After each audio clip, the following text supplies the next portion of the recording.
अस्सलाम वालेकुम जी। सबसे पहले मैं आप लोगों का बहुत ज़्यादा शुक्रिया अदा करना चाहती हूँ जिस तरह कमेंट्स में आप मेरी हौसला अफजाई करते हैं और मेरी रेसिपीज़ को पसंद करते हैं। आज मैं बनाने लगी हूँ चिकन के शामी कबाब और इस दुआ के साथ हम इसको बनाना शुरू करते हैं कि जहाँ रहें हंसते रहें और हंसाते रहें।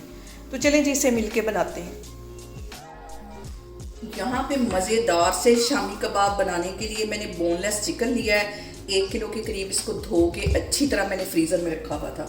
इसको मैं प्रेशर कुकर के अंदर डाल दूंगी और इसके साथ ही तकरीबन 1 प्याली से थोड़ी सी ज़्यादा ये चने की दाल होगी। इसे मैंने 1 घंटा पहले भिगो लिया और ये भी इसके अंदर चली जाएगी। पानी मैंने इसका ड्रेन कर दिया था और इसके साथ ही तकरीबन 1 गिलास के जितना इसमें मैं पानी डाल दूँगी जिसके अंदर हमारी दाल और जो चिकन है वो डूब जाए।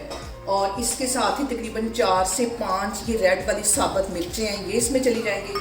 साबुत मिर्चें डालने से इसका जो फ्लेवर है वो बहुत मज़े का आएगा। और इसके साथ ही मैंने एक छोटे साइज़ का प्याज छील के रखा हुआ था, ये इसमें चला जाएगा। और अदरक का एक टुकड़ा तकरीबन 1.5 इंच के करीब, ये इसमें चला जाएगा। 2 सब्ज़ मिर्चें हैं, ये इसमें चली जाएंगी। और 4-5 जवे लहसुन के हैं, ये इसमें चले जाएंगे। और इसके साथ ही कुछ मसाले मैं जो साबुत है वो ऐड कर दूंगी। यहाँ पे 3 बड़ी इलायचियाँ हैं, ये इसमें चली जाएंगी। और छोटे छोटे दालचीनी के 3-4 टुकड़े हैं, ये इसमें चले जाएंगे। इससे जो फ्लेवर है वो बहुत मज़े का हमारे शामी कबाब का आएगा। 4-5 लौंग हैं, ये इसमें चले जाएंगे। और इसके साथ ही मैं कुछ मसाले इसमें ऐड कर दूंगी। तो मसालों में सबसे पहले 1 टीस्पून के करीब इसमें नमक चला जाएगा, आधा टीस्पून इसमें हल्दी चली जाएगी और आधा ही टीस्पून इसमें पिसी हुई रेड मिर्च चली जाएगी।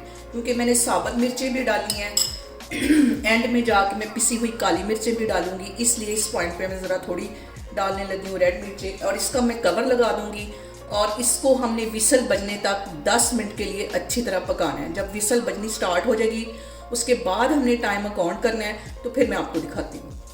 और यहाँ पे देखें जी कुकर की विसल बजते हुए 10 मिनट हो गए। अब इसका मैं ढक्कन खोलती हूँ और इन सारी चीज़ों को अच्छी तरह मिक्स कर लेती हूँ। चिकन भी हमारा अच्छी तरह गल गया है, पानी सारा ड्राई हो गया है। और चने की ये दाल देखिए हल्का सा मैं इसको प्रेस कर रही हूँ तो अच्छी तरह ये गल गई। अब ये ठंडी होती है तो इन सारी चीज़ों को चॉपर में मैं डाल के चॉप कर लेती हूँ, फिर मैं आपको दिखाती हूँ। और यहाँ पे देखें जी सारी चीज़ों को मैंने अच्छी तरह पीस लिया है और आधा टीस्पून इसमें मैंने कुटा हुआ लहसुन डाल दिया है। इस पॉइंट पे कुटा हुआ लहसुन डालेंगे तो इसका जो टेस्ट है शामी कबाब का बहुत मज़े का आएगा। और 1 चुटकी से थोड़ा सा ज़्यादा ये चाइनीज सॉल्ट इसमें हम डाल देंगे। और इसके साथ ही तकरीबन 4 टेबलस्पून के करीब ये सब्ज़ धनिया मैंने बारीक काटा हुआ था, ये इसमें चला जाएगा। और इसके साथ ही 2 अंडे इसके अंदर मैं डाल दूँगी। फ्राई करते वक्त हमें अंडा लगाने की ज़रूरत नहीं होगी। इस पॉइंट पर अगर हम अंडे डालेंगे तो बड़े क्रिस्पी हमारे शामी कबाब बनेंगे। ये सारी चीज़ें डालने के बाद मैं इसको अच्छी तरह कर लेती हूँ मिक्स। और यहाँ पे शामी कबाब के मटेरियल को मिक्स करते वक्त सबसे जो अहम बात हमेशा की तरह वो एक ही है कि आपने मेरी रेसिपीज़ बनाते वक्त घबराना नहीं है। बिना स्किप किए हुए आप मेरी वीडियोस देखें। और अगर अभी तक आपने मेरे चैनल को सब्सक्राइब नहीं किया तो प्लीज़ इसको सब्सक्राइब करें। इन सारी चीज़ों को मैं अच्छी तरह मिक्स कर लेती हूँ, फिर हम इसके कबाब बनाते हैं। और यहाँ पे हम इसके बनाते हैं शामी कबाब। और कोफ्ते से थोड़ा सा बड़ा साइज़ मैं लूँगी मटेरियल का और इसको ऐसे शामी कबाब की शेप दे दूँगी। ये देखिए ऐसे ये सारे इस तरह मैं बना बना के रखती जा रही हूँ। और यहाँ पे देखें जी हमारा शामी कबाब एक बन के तैयार हो गया। सारे मैं इसी तरह बना बना के रखती जा रही हूँ, फिर हम इसको फ्राई करते हैं, फिर मैं आपको दिखाती हूँ।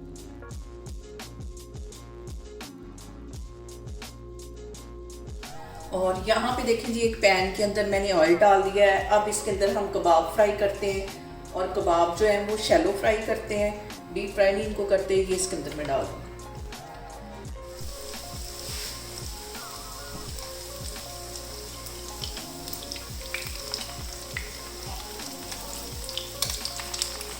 और यहाँ पे देखिए जी दोनों साइडों पे हमारे शामी कबाब बन के तैयार हो गए। इन्हें मैं डिश आउट करती हूँ, फिर मैं आपको दिखाती हूँ। और यहाँ पे देखें जी ज़बरदस्त से हमारे शामी कबाब बन के तैयार हो गए हैं। आप लोग भी इसको लाजमी ट्राई करें और मुझे कमेंट्स में बताएं कि आपको मेरी रेसिपीज़ कैसी लगती हैं। और मेरी वीडियोस को ज़्यादा से ज़्यादा शेयर करें और मुझे सब्सक्राइब करें। और अपना बहुत सारा ख्याल रखें। इंशाल्लाह ताला मैं एक और वीडियो में आपके सामने आऊँगी। अल्लाह हाफिज़।